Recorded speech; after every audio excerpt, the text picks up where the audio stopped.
राजू के पापा एक 23 साल के लड़के को बोलते कि चल बेटा इसे दफना के आते हैं, जो कि राजू के आसपास ही रहते थे। वो बाइक चला रहे थे और राजू के पापा पीछे बैठे हुए थे। 20-22 किलोमीटर ये दूर निकल जाते अपने गांव से, जब इन्होंने हांडी को पैर के ऊपर रखा हुआ था। अब हुआ क्या, एक ब्रेकर आया, आगे जाके जो बाइक थी वो ब्रेकर से बाउंस हुई और ये दोनों गिर गए। और वो जो मटका था वो आगे जैसे ही गिरा वो एकदम से फूट गया।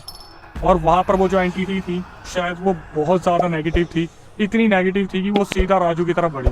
जो राजू के पापा थे वो फटाफट से फोन निकालते हैं और मौलाना को फोन करके बोलते हैं कि हमसे हांडी फूट गई है। और मौलाना की आवाज में वो डर दिख रहा था कि ये तुमने क्या कर दिया, अब तुम्हारे बच्चे को कैसे कोई बचाएगा। वो जो राजू के पापा थे वो वहां पे खड़े खड़े बोल रहे थे कि मौलाना जल्दी बताओ अब क्या करना है, क्योंकि हम जब तक पहुंचेंगे तब तक तो वो एंटिटी वहां धूम मचा देगी। और ऐसे ही हुआ। मौलाना ने बोला कि फटाफट से घर पे फोन करके बोलो कि राजू को बांध दे। उस टाइम तक राजू को खोल दिया था क्योंकि राजू पोजेशन से बाहर आ चुके थे। राजू अपने घर में आराम से बैठे थे।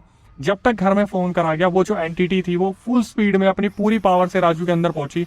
और वहां पर उसने क्या करा, उस एंटिटी ने राजू को ही पीटना शुरू कर दिया। बार बार राजू अपने आप को जमीन पे गोल गोल घुमाते और अपने आप को नुकसान पहुंचाते।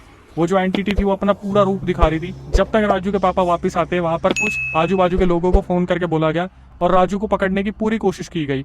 अब वो जो मौलाना थे उन्होंने कॉल पे बोल दिया था कि बेटा मैं तो दूसरे काम के लिए बाहर आ गया हूँ, मैं कल से पहले नहीं आ पाऊंगा, रात भर आपको राजू को बांध के रखना पड़ेगा। तो राजू के पापा जी वापस आते हैं और देखते हैं कि राजू को बांध के रखा हुआ है। तो रात गुजरने का वेट हो रहा था। जब रात के 2 बजते हैं अचानक से राजू को वहां पर जो बांध के लिटा रखा था, राजू चिल्ला के उठता है कि पापा वो आ गया, मुझे मार देगा पापा, वो मुझे मार देगा। और उनके पापा हनुमान चालीसा पढ़ना शुरू करते हैं, सर पे हाथ लगाते हैं। तो वो रात चिल्लम चिल्ली में कैसे न कैसे गुजरती है।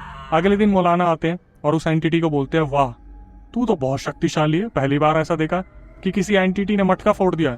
और वो एंटिटी हंस रही होती है कि मौलाना आज मुझे बांध देगा, जब मैं खुलूंगा ना अगली बार सबसे पहले तेरे पास आऊंगा। इस लड़के को तो मैं लेके जाऊंगा, बहुत अच्छा लड़का है, मन का बहुत साफ है, लेकिन तुझे नहीं छोड़ूंगा मौलाना। और मौलाना एक ही चीज बोलते हैं कि कोई नहीं, अगली बार फिर मुलाकात होगी तुझसे, इस बार इस लड़के को तो तू कभी छू ही नहीं पाएगा। मौलाना ने फिर दोबारा उस हांडी में उस एंटिटी को जो है कैद किया और राजू को एक ताबीज दिया, जिसकी वजह से शायद वो एंटिटी राजू को कभी छूने वाली नहीं थी। लेकिन मौलाना ने बोला कि इस बार इस हांडी को कोई दफनाएगा नहीं, मैं अपने साथ लेके जाऊंगा। और मौलाना अपने साथ लेके गए, अपने तरीके से उन्होंने उसे कहीं पर दफनाया।